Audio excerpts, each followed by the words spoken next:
একজন সাহাবী আল্লাহ রাসূলকে প্রশ্ন করছেন, ইয়া রাসূলুল্লাহ, আমার বাড়িতে অনেক মানুষ, আমি খেদমত করব কার?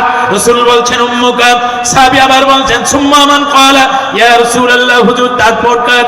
আমার রাসূল বলছেন উম্মুকা। সাহাবী আবার বলছেন সুম্মা মান? ক্বালা ইয়া রাসূলুল্লাহ, হুজুর তারপর কার?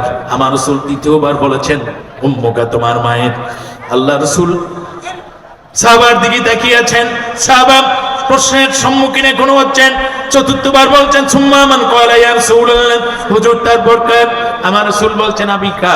তিনবার মায়ের কথা বলেছেন, চারবার প্রশ্নের ভিতরে, শেষবারের মতো চতুর্থবার, চারবারের পর আমার রাসূল বলছেন আবিকা, তুমি খেদমত করবা তোমার বাবার। চারবার প্রশ্নের ভিতরে রাসূল তিনবার কার কথা বলেছে? জোরে বলো, আরো জোরে বলো। এই জন্য রাসূল বলেছেন ইন্নাল জান্নাতা তাহতা আকদামি উম্মাহা, নিশ্চয়ই তোমাদের জান্নাত হলো তোমাদের মায়ের পায়ের তলে। আর এই সন্তানেরা বাবা মাকে মার দেয়, বাবা মাকে বাড়ি থেকে ঘাট ধরে বার করে দেয়। কথা বলেন, কথা ঠিক কিনা? আমাদের খোকসার মাটিতেও আছে, খোকসার মাটিতেও আছে যারা বাবা মাকে খাবার দেয় না। আমি আজকে এই কোরআনের মাহফিলে হাত তুলে বলে গেলাম, তোমার ভবিষ্যৎটা আরো খারাপ। তুমি যদি 50% মাকে কষ্ট দাও, তোমার জন্ম দেওয়া সন্তান 100% নিয়ে বসে আছে। আগামী দিনের জন্য তুমি প্রস্তুত থাকো। কথা বলেন, কথা ঠিক না ঠিক? ভাইরা আমার, এটা দেখা জ্বলন্ত প্রমাণ। আমি কথা বাড়াতে চাইব না।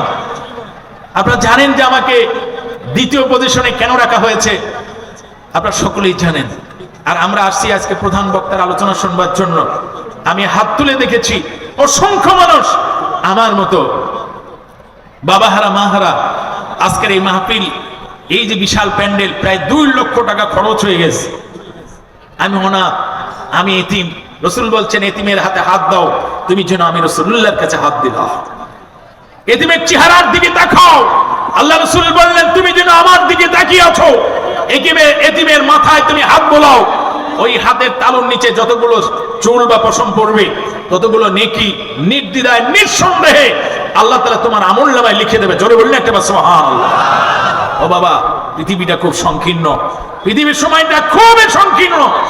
আজকে আপনি মারা যাওয়ার পর আপনার ছেলে কি করবে, মেয়ে কি করবে, আত্মীয় স্বজন কি করবে, এটা ভাবনা চিন্তা, এটা বৃথা ভাবনা চিন্তা।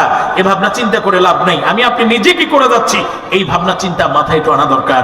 আমি অনুরোধ করব, আজকে যাদের বাবা মা নাই, ছেলে মেয়ে নাই, মহিলাদের স্বামী নেই, কলিজার টুকরা বেটা নাই, শ্বশুর শাশুড়ি নেই, মা বাবা নাই, আমি আধা ঘন্টার সময় আপনাদের কাছে করজোড়ে চেয়ে নেব। আল্লাহর ঘর মসজিদ, এই গোপগ্রাম বাজার যে মসজিদটা, এই মসজিদের জন্য আমি এতিম মানুষ, বাবা নাই মা নাই, একটু হাত তুলে আপনাদের কাছে পায়ে হাত অনুরোধ করব।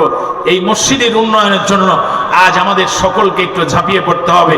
কারণ এই দান, এই সহযোগিতা জীবনের গোটা দুনিয়া পুড়ে সরকার হবে। এই দান, এই সহযোগিতা জীবনে কোনোদিন পানিতে যাবে না, আগুনে পুড়ে নষ্ট হবে না, আপনার আমলনামা থেকে ধরে যাবে না। কথা বলেন, কথা ঠিক না ঠিক? আমরা রাজি আছি কারা কারা, একটু হাত তুলে দেখাবো। আমি সকলের পায়ে ধরি, সকলের পায়ে ধরতে আর রাজি আছি কারা, আমরা একটু হাত তুলে দেখাতে হবে।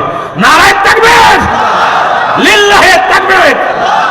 চট্টগ্রামকে ব্যতিক্রমী আদায় এই কমিটির পক্ষ থেকে নগদ 1,02,000 টাকা 1 বাই 1 আপনার নাম ডাকেন, আমরা দিয়ে দিচ্ছি কমিটির। আপনাদের কাছে একটা সুসংবাদ, আমার জীবনে আমি অসংখ্য মাহফিল করেছি, কিন্তু গোপগ্রাম মাটিতে এসে আমি একটু ডিজিটাল কায়দার ব্যবস্থাপনা দেখি। আপনাদের কাছে কি আমি একটু বলবো? কথা বলেন, বলবো? এখানে মাহফিল কমিটি থেকে অগ্রিম আমি যা দেখছি, আল্লাহ শুকরিয়া। সকলে একটু জোরে আলহামদুলিল্লাহ বলবো না?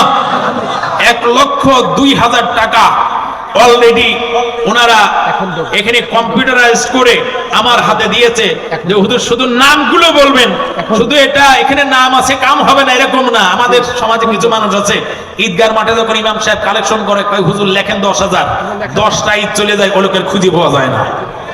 এক কথা বলেন, নতুন মসজিদ দানের পাল্লা বেঁধে গেছে, হুট করে এক কোণা থেকে এক